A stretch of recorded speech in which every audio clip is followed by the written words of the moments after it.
Baik, terima kasih atas waktu dan kesempatan yang diberikan kepada kelompok kami. Kami dari kelompok 11 akan membahas tentang materi value for money audit.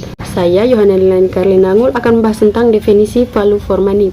Value for money adalah nilai untuk uang, merupakan salah satu definisi dari kualitas. Kualitas nilai uang melihat di sini dalam hal pengembalian investasinya. Definisi lain dari value for money adalah nilai uang untuk menilai biaya suatu produk atau layanan terhadap kualitas penyediaan. Tujuan utama dari nilai uang atau value for money audit adalah untuk satu, majelis memberikan dengan informasi independen dan saran tentang bagaimana ekonomis, efisien, dan efektif dari suatu departemen, lembaga, badan-badan publik pemerintahan pusat lainnya yang telah menggunakan sumber daya mereka. Yang kedua, mendorong badan audit untuk meningkatkan kinerja mereka dalam mencapai nilai uang dan pelaksanaan kebijakan. Yang ketiga, mengidentifikasikan praktik yang baik dan menyarankan cara-cara di mana pelayanan publik dapat ditingkatkan.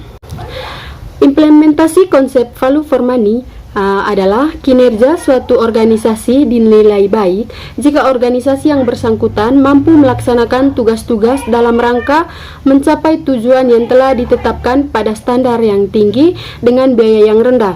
Secara teknis, kinerja yang baik bagi suatu organisasi dicapai ketika administrasi dan penyediaan jasa oleh organisasi yang bersangkutan dilakukan pada tingkat yang ekonomis, efisien, serta efektif. Audit kinerja atau value for money audit meliputi audit ekonomi, efisiensi, dan efektivitas. Berikutnya ada karakteristik dari value for money. Audit kinerja yang meliputi audit ekonomi, efisiensi, dan efektivitas pada dasarnya merupakan perluasan dari audit keuangan dalam hal tujuan dan prosedurnya. Pengertian audit dalam audit keuangan adalah suatu proses yang sistematis untuk memperoleh, mengevaluasi bukti secara objektif, serta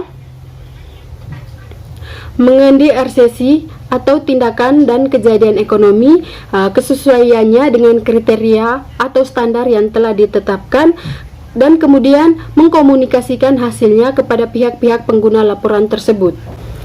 Berikutnya tentang audit ekonomi dan efisiensi.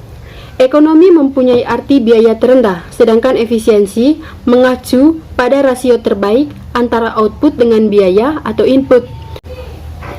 Secara lebih spesifik, The General Accounting Office Standard menegaskan bahwa audit ekonomi dan efisiensi dilakukan dengan mempertimbangkan apakah entitas yang diaudit telah, yang pertama, mengikuti ketentuan pelaksanaan pengadaan yang sehat. Kedua, melakukan pengadaan sumber daya, misalnya jenis, mutu, dan jumlah sesuai dengan kebutuhan dan biaya terendah. Yang ketiga, melindungi dan memelihara semua sumber daya yang ada secara memadai. Yang keempat, menghindari duplikasi pekerjaan atau kegiatan yang tanpa tujuan. Yang kelima, menghindari adanya pengangguran sumber daya. Yang keenam, menggunakan prosedur kerja yang efisien. Yang ketujuh, menggunakan sumber daya, misalnya staf, peralatan, dan fasilitas yang minimum dalam menghasilkan atau menyerahkan barang jasa dengan kuantitas yang tepat. Yang kedelapan, mengetahui persyaratan peraturan perundang-undangan yang berkaitan dengan perolehan, pemeliharaan, dan penggunaan sumber daya negara.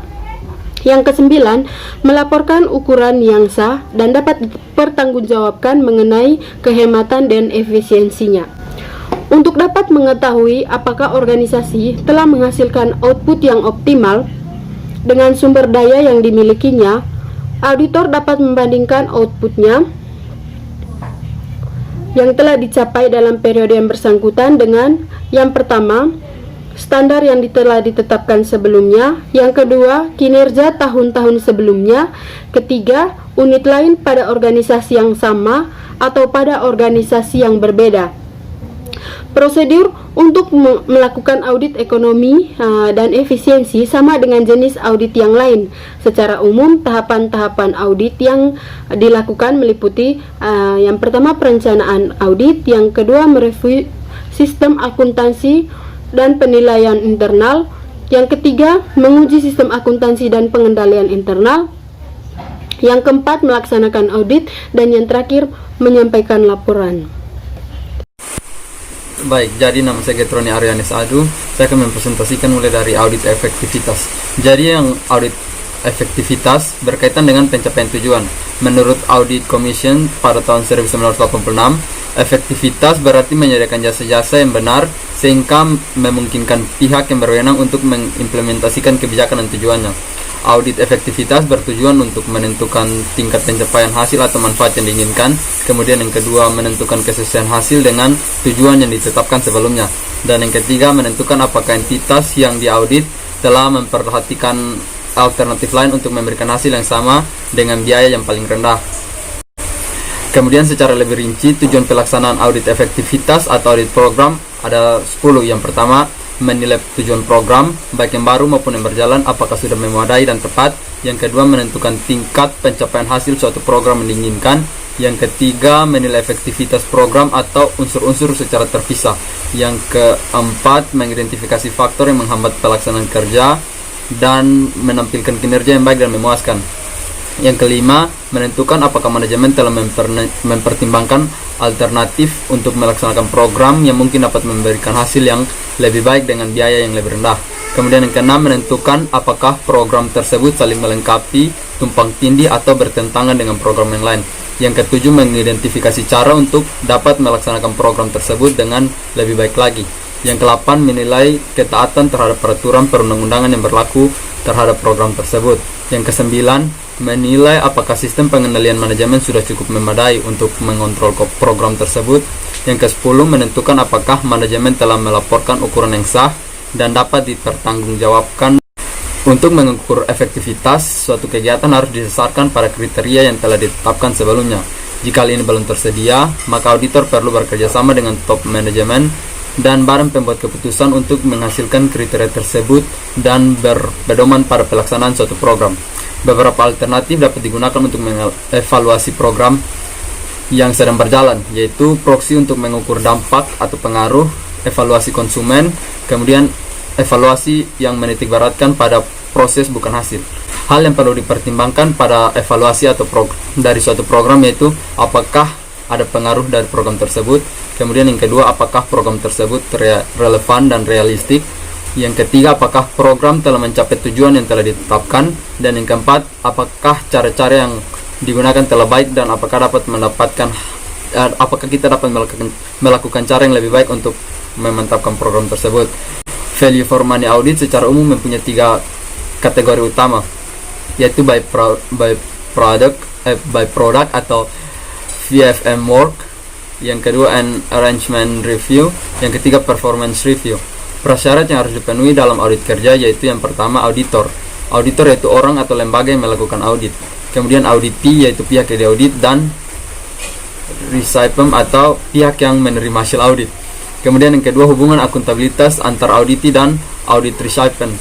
Yang ketiga, independensi antara auditor dan auditee. Yang keempat, pengujian dan evaluasi tertentu atas aktivitas yang menjadi tanggung jawab auditee oleh auditor untuk audit recipient. Standar audit pemerintahan atau SAP tahun 1995. Sejauh ini audit kinerja terhadap lembaga pemerintah di Indonesia dilakukan dengan berpedoman pada SAP yang dikeluarkan oleh Badan Pemeriksa Keuangan atau BPK pada tahun 1995. Ini juga merupakan buku standar untuk melakukan audit atas semua kegiatan pemerintah yang meliputi APBN, APBD, pelaksanaan anggaran tahunan BUMN dan BUMD, serta kegiatan yayasan yang didirikan oleh pemerintah.